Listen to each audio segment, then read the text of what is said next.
ರಾಜ್ಯದಲ್ಲಿ ನಡೆದ ಈ ಬೈ ಎಲೆಕ್ಷನ್ ಮತ್ತೊಮ್ಮೆ ರಾಜ್ಯ ರಾಜಕಾರಣ ಪ್ರಭಾವ ಬೀರುವಂಥದ್ದು ಎಲ್ಲ ವಿಚಾರವಾಗಿ ಮಾಸ್ಟರ್ ಮಾಡಿರಕ್ಕಂಥ ಸತೀಶ್ ಜಾರಕಿಹೊಳಿ ನಮ್ಮ ಜೊತೆ ಇದ್ದಾರೆ. ಬನ್ನಿ ಅವರನ್ನ ಮಾತಾಡ್ಸೋಣ. ಸರ್, ಒಟ್ಟಾರೆ ಈ ಚುನಾವಣೆ ಬಗ್ಗೆ ತಾನೇ ಸರ್? ಒಟ್ಟಾರೆ 3 ಚುನಾವಣೆಯಲ್ಲಿ ಮತ್ತಾರು ಕಾಂಗ್ರೆಸ್ ಪಕ್ಷನ ಕೈ ಹಿಡಿದ್ದಾರೆ. ನಾವು ಮಾಡಿರೋಂಥ ಕೆಲಸ ಇರ್ಬೋದು ಅಥವಾ ಗ್ಯಾರಂಟಿ ಇರ್ಬೋದು ಅಥವಾ ನಮಗೆ ಭರವಸೆ ಇರ್ಬೋದು, ಎಲ್ಲ ಹಿನ್ನೆಲೆಯಲ್ಲಿ ಇವತ್ತು 3 ಕಡೆ ನಮಗೆ ದೊಡ್ಡ ಪ್ರಮಾಣದಲ್ಲಿ ಆಶೀರ್ವಾದ ಮಾಡಿದ್ದಾರೆ. ಮಾಜಿ ಮುಖ್ಯಮಂತ್ರಿಗಳ ಮಗನನ್ನು ಸೋಲಿಸಬೇಕು ಅಂತೇಳಿ ಕಳೆದ 6 ತಿಂಗಳಿಂದ ಪ್ಲ್ಯಾನ್ ನಡೀತಾ ಇತ್ತು. ತಮ್ಮ ಏನು ಅನುಯಾಯಿಗಳು 6 ತಿಂಗಳ ಹಿಂದ್ಗಡೆನೇ ಅಲ್ಲಿ ಬಿಟ್ಟುಬಿಟ್ಟಿದ್ರು ಅಂತ. ಸುಮಾರು ಕಳೆದ ನಮ್ಮ ಚಿಕ್ಕೋಡಿ ಪಾರ್ಲಿಮೆಂಟ್ ಆದಮೇಲೆ ನಾವು ಅಲ್ಲೇ ಅದಕ್ಕೆ ಹೆಚ್ಚು ಫೋಕಸ್ ಮಾಡಿದ್ವಿ. ಸೊ ನನ್ನ ಉದ್ದೇಶ ಅಲ್ಲಿ ನಮ್ಮ ಐಯಿಂದ ಓಟ್ ಶಕ್ತಿ ತೋರಿಸ್ಬೇಕಂತ ನನ್ನ ಉದ್ದೇಶ ಅಷ್ಟೇ ಇತ್ತು. ಅದನ್ನು ಬೊಂಬಾಯಿಯನ್ನು ಸೋಲಿಸ್ಬೇಕು, BJP ಸೋಲಿಸ್ಬೇಕಂತ ಏನಲ್ಲ. ಐಯಿಂದ ಶಕ್ತಿ ಇದೆ ಇಡೀ ರಾಜ್ಯ ತುಂಬ. ಆದರೂ ನಮಗೆ ಅನ್ಯಾಯ ಆಗ್ತಾಯಿದೆ ಎಲ್ಲೋ ಒಂದು ರೀತಿಯಿಂದ. ಅದಕ್ಕೆ ಇದೊಂದು ಅವಕಾಶ ಇದೆ ಸಿಗ್ಗಾಮಿಯಲ್ಲಿ. ಐಯಿಂದ ಒಗ್ಗೂಡಿಸಿದ್ರೆ ಏನು ರಿಸಲ್ಟ್ ಬರ್ಬೋದು ಅನ್ನೋದು ಈ ಚುನಾವಣೆ ಸಾಬೀತು ಮಾಡಿದೆ. ಐಯಿಂದ ಅವ್ರಿಗೇನೆ ಏನಂತಾರೆ ಟಿಕೆಟನ್ನು ಕೊಡಬೇಕು ಮತ್ತು ಐಯಿಂದ ಏನು ಗೆಲ್ಲಿಸಬೇಕು ಆಗೋ ವಿಚಾರದಲ್ಲಿ ಸುಮಾರು 6 ತಿಂಗಳಿಗೆ ತಾವು ಪ್ಲ್ಯಾನ್ ಮಾಡಿದ್ರಿ. ಅದಕ್ಕೆ ಸಂಬಂಧಪಟ್ಟಂತೆ ಹೈಕಮಾಂಡ್ ಅವರು ಕೂಡ ತಮಗೆ ಸಪೋರ್ಟ್ ಮಾಡುವಂಥದ್ದು. ಮತ್ತು ಈ ಒಂದು ಚುನಾವಣೆಯಲ್ಲಿ ಯಾವ ಥರ ಮಾಡ್ಕೊಂಡಿದ್ರಿ ಸರ್? ಸ್ಟ್ರಾಟಜಿ ಏನಿತ್ತು? ಎಷ್ಟು ಚುನಾವಣೆ ಟಿಕೆಟ್ ಕೊಡಲಿಕ್ಕೆ ನಮ್ಮ 3-4 ಜನ ಸ್ಪರ್ಧೆಯಲ್ಲಿದ್ದರು. ಆದರೆ ಅಂತಿಮವಾಗಿ ಅದು ಪಟನವರ ಪಾಲಿಗೆ ಬಂತು. ಯಾಕಂದರೆ ಅವರು ಕಳೆದ 1.5 ವರ್ಷದಿಂದ ಅಲ್ಲೇ ಅವರು ಪಕ್ಷ ಸಂಘಟನೆ ಕಾರ್ಯಕರ್ತರ ಜೊತೆ ಇರೋದ್ರಿಂದ ಅನಿವಾರ್ಯವಾಗಿ ಪಕ್ಷ ಅವ್ರಿಗೆ ಟಿಕೆಟ್ ಕೊಟ್ಟಿತು. ಅದರ ಗೆಲ್ಲಿಸ್ಲಿಕ್ಕೆ ಎಲ್ಲ ರೀತಿಯಿಂದ ಸ್ಟ್ರಾಟಜಿ, ತಂತ್ರಗಾರಿಕೆ, ಆಮ್ಯಾಗೆ ಐಯಿಂದ ಒಂದು ಕಡೆ ತರುವಂಥ ಪ್ರಯತ್ನ ಮಾಡೋದ್ರಿಂದ ಇದು ಗೆಲುವು ಸುಲಭ ಆಗಿದೆ. ನಿಮ್ಮ ಒಂದು ಪಾರ್ಟಿಯಲ್ಲೇ ಒಂದು ಭಿನ್ನಮತ ಇತ್ತು, ಮತ್ತೊಬ್ಬರವರು ನಿಂತ್ಕೊಳ್ತಾ ಇದ್ರು, ಅವರನ್ನು ಸರಿಸಬೇಕು. ಖಾದ್ರಿ ಅವರು ಇದ್ದರು, ಅವರು ನಿಲ್ಬೇಕಂತ ಆಸೆ ಇತ್ತು ಅವರಿಗೂ. ಯಾಕಂದ್ರೆ ಅವರು ಸುಮಾರು 4 ಸಾರಿ ಸ್ಪರ್ಧೆ ಮಾಡಿದರು.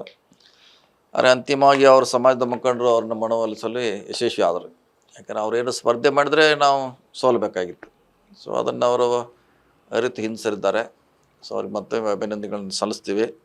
ಸೊ ಅವ್ರು ಹಿಂದೆ ಸರಿದ್ರಿಂದ ನಮ್ಗೆ ಗೆಲ್ಲಲಿಕ್ಕೆ ನಾವು ಕೂಡ ಸಾಕಷ್ಟಾಗಿದೆ. ಸತೀಶ್ ಜಾರಕಿಹೊಳಿ ಏನೋ ತೊಗೊಂಡ್ರು ಕೂಡ ಭಾಳ ಸೀರಿಯಸ್ ಆಗಿ ಮಾಡ್ತಾರೆ, ಇಲ್ಲಾಂದ್ರೆ ಅವ್ರು ತಲೆಯಲ್ಲೇ ತೊಗೊಳ್ಳೋದಿಲ್ಲ.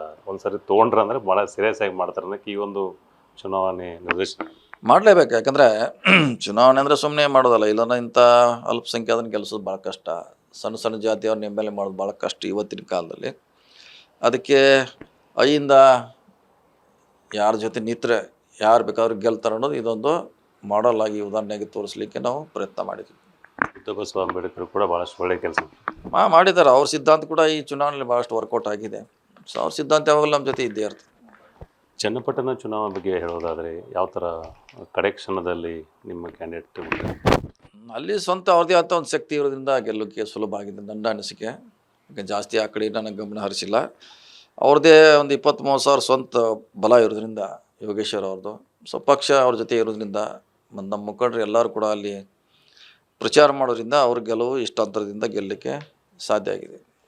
ನಿಮ್ಮ ಮುಖ್ಯಮಂತ್ರಿಗಳ ವಿಚಾರದಲ್ಲಿ ಅಥವಾ ಉಪಮುಖ್ಯಮಂತ್ರಿ ವಿಚಾರದಲ್ಲಿ ತಮ್ಮ ವಿಚಾರದಲ್ಲಿ ಒಂದಿಷ್ಟು ಸಮನ್ವಯ ಕೊರತೆ ಇದೆ. ಆ ಸಮನ್ವಯ ಕೊರತೆಯಿಂದ 3 ಸೀಟನ್ನು ಕಳ್ಕೊಳ್ತಾರೆ ಅಂತ ವಿರೋಧ ಪಕ್ಷದವರು ಭಾಳಷ್ಟು ಒಂದು ಪ್ರಚಾರವನ್ನು ಮಾಡಿದರು. ಸತೀಶ್ ಅವ್ರಿಗೆ ಒಂದಂಗಿಲ್ಲ, ಅವ್ರಿಗೆ ಆಗಂಗಿಲ್ಲ, ಇವ್ರಿಗೆ ಆಗಂಗಿಲ್ಲ ಅಂತ. ಏನು ಹೇಳ್ತೀವಿ? ಅಲ್ಲ, ಈ ಭಿನ್ನಾಭಿಪ್ರಾಯ ಇದ್ದೇ ಇರ್ತೈತೆ. ಅವ್ರು ಎಲ್ಲ ಹೆಂಗಲ್ನಾಗ ಇರೋಂಗಿಲ್ಲ, ಡೈಲಿ ಇರೋಂಗಿಲ್ಲ. ಅದು ಯಾವುದೋ ಒಂದು ವಿಷಯದಲ್ಲಿ ಇದ್ದೇ ಇರ್ತೈತೆ. ಅರೆ ಅದಕ್ಕೆ ಸೀಮಿತವಾಗಿ ಇದ್ದೇ ಇರ್ತೈತೆ. ಅದ್ರ ಪಕ್ಷ ಬಂದಾಗ ಸಾಕಷ್ಟು ಸಲ ಹೇಳಿದ್ದೀನಿ ನಿಮಗೆ. ಪಕ್ಷ ಬಂದಾಗ ನಾವು ಪಕ್ಷ ಪರವಾಗಿ ಹೇಳ್ತೀವಿ. ಬೆಳಗಾವದಲ್ಲಿ ನೀವು ಪದೇ ಪದೇ ಪ್ರಶ್ನೆ ಕೇಳಿದ್ರಿ. ನೀವು ಬಂದಾಗ ಇರ್ಬೋದು, ಆದರೆ ಪಕ್ಷ ಅಂತ ಬಂದಾಗ ನಾವೆಲ್ಲ ಕೂಡ ನಿಲ್ತು ಅಂತ ಹೇಳಿದ್ವಿ. ಆ ರೀತಿ ಕೆಲಸ ಮಾಡಿದ್ವಿ. ಇವತ್ತು ತಮ್ಮ ಕಾರ್ಯಕರ್ತರು ಭಾಳಷ್ಟು ಖುಷಿಯಲ್ಲಿದ್ದಾರೆ, ಸಂಭ್ರಮದಲ್ಲಿದ್ದಾರೆ. ಮುಂದಿನ ಮುಖ್ಯಮಂತ್ರಿಗಳು ನಮ್ಮ ಸತೀಶ್ ಜಾರಕಿಹೊಳಿ ಅಂತ ಒಂದು ಘೋಷಣೆಯನ್ನು ಕೊಡೋಕೆ ಹೋಗಿದ್ದಾರೆ. ಅಲ್ಲ, ಅದು ಭಾಳ ಚಿಂತೆ ಕೂಗ್ತಾನೆ ಇದ್ದಾರೆ. ಅದೇನು ಹೊಸದೇನೆಲ್ಲ ಮಾಡ್ತಿರ್ತಾರೆ. ಆದರೆ ಈ ಚುನಾವಣೆಯಲ್ಲಿ ನಮ್ಮ ನೇತೃತ್ವದಲ್ಲಿ ನಮ್ಮ ಒಂದು ಸ್ಟ್ರಾಟಜಿ ರಣತಂತ್ರದ ಗೆದ್ದಿದ್ದು ಎಲ್ಲರಿಗೂ ಖುಷಿಯಾಗಿದೆ. ಸೊ ಅದು ನ್ಯಾಚುರಲ್ ಆಗಿ ಅವರನ್ನು ಎಂಜಾಯ್ ಮಾಡ್ತಾರೆ. ಭಾಳಷ್ಟಲ್ಲಿ ಭಾಳ ಆಶೆ ಆಕಾಂಕ್ಷೆ ಇಟ್ಕೊಂಡಿದ್ದೀರಿ, ಘಟಬಂಧನ ಏನಿದೆ ಬರುತ್ತೆ ಅಂತೇಳಿ. ಆದರೆ ಎಲ್ಲೋ ಒಂದು ಕಡೆ ಮೇಲೆ ದೋಷ ಇದ್ದೇ ಇದೆ. ಈಗಾಗಲೇ ಭಾಳಷ್ಟು ಜನ ಆರೋಪ ಮಾಡಿದ್ದಾರೆ, ಹಿಂದೂ ಮಾಡಿದ್ದಾರೆ. ಅದು ಮಷಿನ್ ಇರೋವರೆಗೆ ಮುಂದೂ ಕೂಡ ಆರೋಪ ಇದ್ದೇ ಇರ್ತೈತೆ. ಸೊ ಮಷಿನ್ನಲ್ಲಿ ನಮಗೆ ನಂಬಿಕೆ ಇಲ್ಲ. ಸೊ ಅದರಿಂದ ನಾವು ಸೋತಿದ್ದೆ ಅಂತ ನನ್ನ ಅಭಿಪ್ರಾಯ. ಅದೇ ದೇವೇಂದ್ರ ಫಡ್ನವೀಸ್ ನಿಮ್ಮ ಮೇಲೆ ಆರೋಪ ಮಾಡಿದ್ದಾರೆ, ಕಾಂಗ್ರೆಸ್ ಮೇಲೆ ಆರೋಪ ಮಾಡಿದ್ದಾರೆ. ಹಾಗಿದ್ರೆ ಜಾರ್ಖಂಡಲ್ಲಿ ಕೂಡ ಅದು ಹೇಳ್ಬೋದಾಗಿತ್ತಲ್ಲ. ಜಾರ್ಖಂಡಲ್ಲಿ ಅವ್ರ ಪಕ್ಷ ಬಂದಿದೆ. ಹಂಗೆ ಮಾಡ್ತಾರೆ ಅವರು. ಒಂದು ಗಿವ್ ಆ್ಯಂಡ್ ಟೇಕ್ ಪಾಲಿಸಿ ಮಾಡ್ತಾರೆ ಅವರು. ಒಂದು ನಮಗೆ ಬಿಡ್ತಾರೆ, ಒಂದು ಅವ್ರು ತೊಗೋತಾರೆ. ಯಾರು ದೊಡ್ಡದಿರ್ತೈತೆ ಅವ್ರು ತೊಗೋತಾರೆ, ಚಿಕ್ಕದು ನಮ್ಗೆ ಬಿಡ್ತಾರೆ. ಮೊನ್ನೆ ಜಮ್ಮು ಕಾಶ್ಮೀರ ನಮಗೆ ಬಿಟ್ಟರು, ಹರಿಯಾಣ ಅವ್ರು ತೊಂದರು. ಸೊ ಅದು ಅದರಲ್ಲಿ ಸ್ಟ್ರಾಟಜಿ ಮಾಡ್ತಾರೆ, ಹಂಗೇನದು ಮಂದಿಗೆ ಗೊತ್ತಾಗಬಾರ್ದು, ಅದು ಡೌಟು ಬರಬಾರ್ದು, ಹಂಗೆ ಮಾಡ್ತಾರೆ, ಅದೇನು ಹೊಸದಲ್ಲ ಅವರು. ಸರ್ ಎಲ್ಲೇ ಒಂದು ಕಡೆ ಕಾಣದ ಕೈಗಳು ಕೆಲಸ ಮಾಡ್ತಾ ಇದ್ದಾವೆ ಯಾವ ವಿಚಾರದಲ್ಲಿ ಅಂತ ಸರ್? ಮಾಡೇ ಮಾಡ್ತಾರೆ, ಮಾಡೋದ್ರಿಂದ ಗೆಲ್ಲಕ್ಕೆ ಸಾಧ್ಯ ಇದೆ.